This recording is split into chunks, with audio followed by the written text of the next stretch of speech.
It was meant to be Jeremy Clarkson's crowning achievement in his post-Top Gear career, a place where fans, locals, and travelers alike could gather, raise a pint of Hawkstone, and bask in the charm of a countryside pub reborn.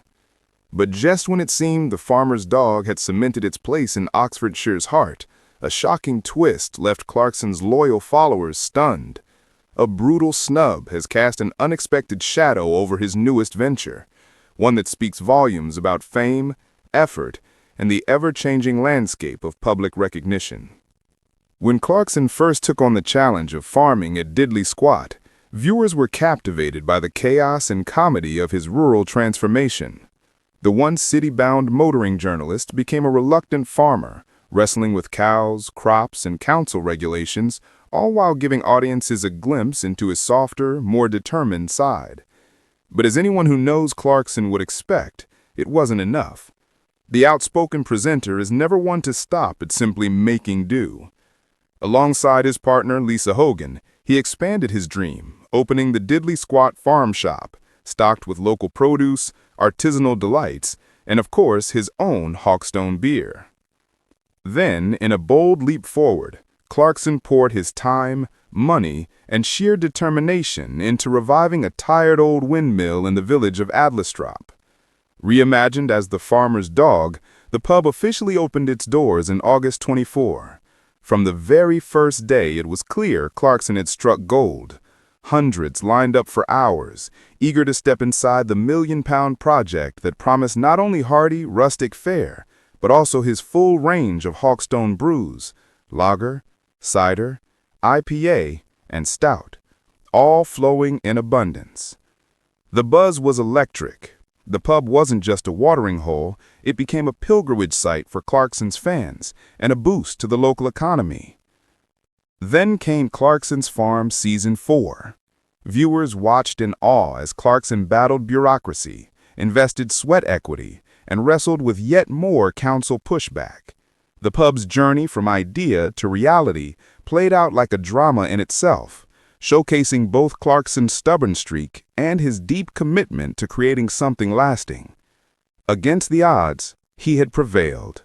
For a brief, shining moment, it seemed Jeremy Clarkson had silenced even his harshest critics. But then came the blow. The campaign for Real Ale, better known as CAMRA, unveiled its prestigious Good Beer Guide for 2026, a definitive index of the UK's top 4,500 pubs. Oxfordshire alone boasted 67 entries, yet to the surprise of many, the farmer's dog was nowhere to be found. Fans were left shocked. How could such a popular, thriving establishment, already woven into the county's cultural fabric, be completely overlooked? A CAMRA spokesperson was quick to respond. The process, they explained, is volunteer-led, fiercely competitive, and ever-changing from year to year. According to them, Clarkson's pub simply didn't make the cut. Still, for Clarkson, whose reputation, for better or worse, has always been amplified by the media, the omission was more than a quiet disappointment. It was a headline-grabbing snub. He is not entirely alone, of course.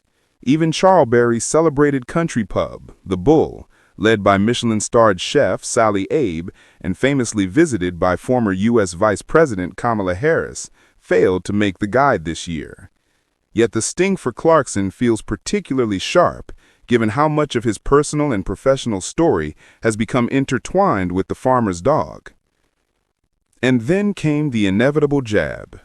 Clarkson's old co-host, James May, appearing on ITV Lorraine, couldn't resist poking fun at the situation.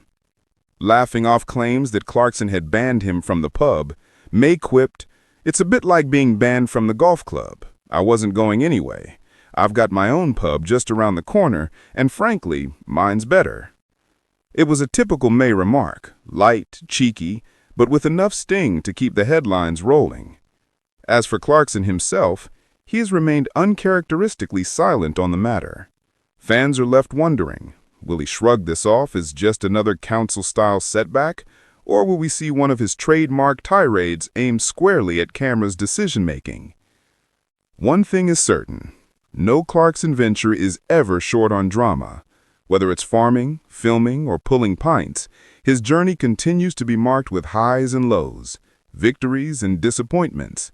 And yet perhaps that is exactly why his story resonates so deeply with audiences, particularly those who understand that life's greatest achievements are rarely smooth or universally celebrated. For Clarkson, the farmer's dog remains a triumph, even if unrecognized by camera. The pub is alive, buzzing with customers, and pouring the fruits of his labor into every glass. Recognition may be sweet, but resilience, that stubborn refusal to give in, has always been Clarkson's true legacy. So, will this be remembered as just another bump in the road, or the beginning of a new Clarkson battle against yet another establishment? Only time will tell. But if there's one thing we can be sure of, it's that Jeremy Clarkson's story is far from over, and the farmer's dog still has many chapters to write.